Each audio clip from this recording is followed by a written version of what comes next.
Maria Thompson loved Christmas. Every year, she transformed her home into a winter wonderland, complete with twinkling lights and the tallest tree in the neighborhood.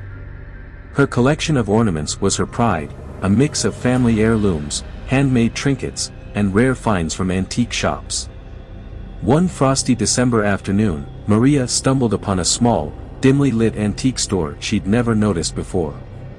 Inside, her eyes fell on a beautiful, hand-painted glass ornament shaped like an angel.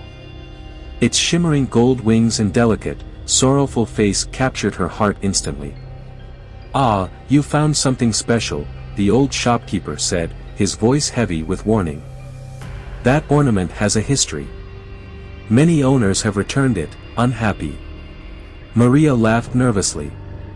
"It's just an ornament. How bad could it be?" Despite the shopkeeper's hesitation, she convinced him to sell it.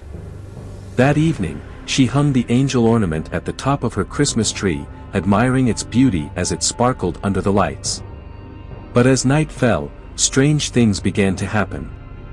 The house grew colder, despite the heater being on full blast. Maria awoke in the middle of the night to hear faint whispering. At first, she thought it was the wind. But the whispers grew louder and more distinct. "Help me," the voice murmured. Startled, she rushed to check on her daughter, Lily, who was sound asleep in her room. Dismissing the incident as a dream, Maria went back to bed, though unease settled deep in her chest. The next day, Lily came running into the kitchen, her face pale. "Mom, the angel talked to me," she said. "What did it say?" Maria asked, her voice trembling. "It said it's waiting for someone." Maria tried to laugh it off, but when the lights flickered and the whispering returned that evening, she couldn't ignore it anymore. She stared at the ornament, its painted eyes now seeming to follow her every move. She tried to take it down, but the glass burned her fingers. Terrified, Maria turned to a local historian, who revealed a chilling story.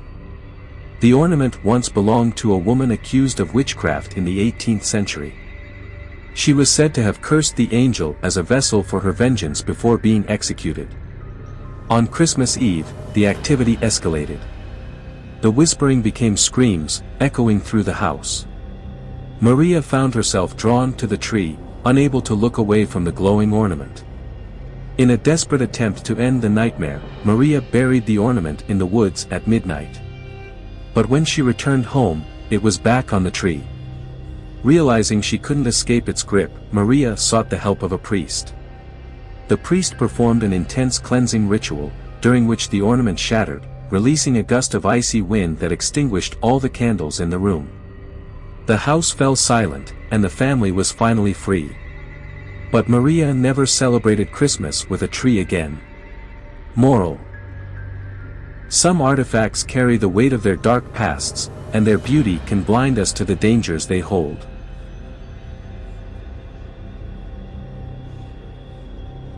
David and Laura had always dreamed of spending Christmas in a cozy, snow-covered cabin. When they found a secluded rental deep in the countryside, it seemed like the perfect place to escape the chaos of the city. The cabin was charming, with a roaring fireplace, rustic furniture, and a Christmas tree already decorated. On their first night, as snow fell softly outside, Laura noticed something odd. The ornaments on the tree seemed to sway, though there was no breeze. "Probably just settling," David said, brushing it off. But the unease grew. The cabin creaked and groaned as if someone were walking across the roof. David dismissed it as the wind, but Laura couldn't shake the feeling of being watched. On Christmas Eve, they were watching a movie when they heard a loud thud upstairs. David grabbed a flashlight and ventured to the attic. The small, dusty room was filled with old furniture and boxes, but nothing seemed out of place. As he turned to leave, a chilling voice whispered, "Stay."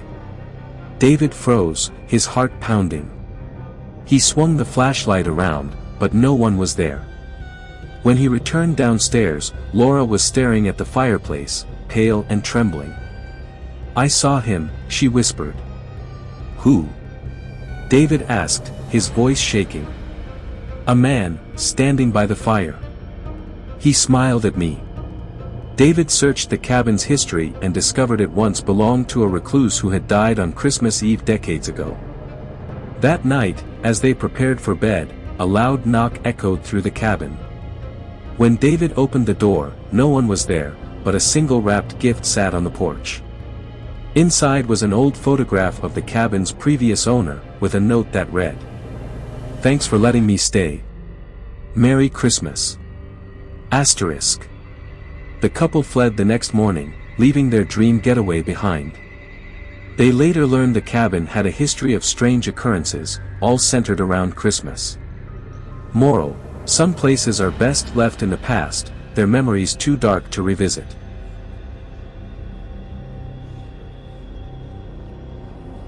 Every Christmas, the town of Willowbrook held a beloved tradition of caroling. A group of teenagers, led by Mark, decided to include the old mansion on the hill in their route one year. The mansion had been abandoned for decades, its windows boarded up and its yard overgrown. As they sang outside the gates, the front door creaked open. Curious and emboldened, the group stepped inside, their voices echoing in the grand but decaying hall.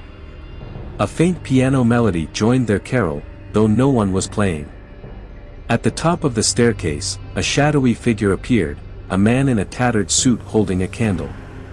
The teenagers froze in fear as the figure slowly descended.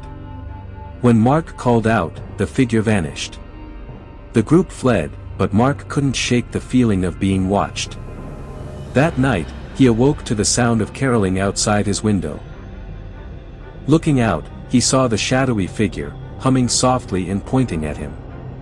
The next morning, Mark found a note on his doorstep. "Finish the song." Asterisk. Terrified, he convinced his friends to return to the mansion. As they sang, the figure reappeared, nodding in approval before disappearing forever. The piano played one final haunting note, and the house fell silent. Moral: the past often seeks closure, and honoring it may be the only way to find peace. Overall moral: Christmas is a time of joy, but it can also reveal the mysteries of the past. Respect the unknown, for it may seek recognition in the most chilling ways.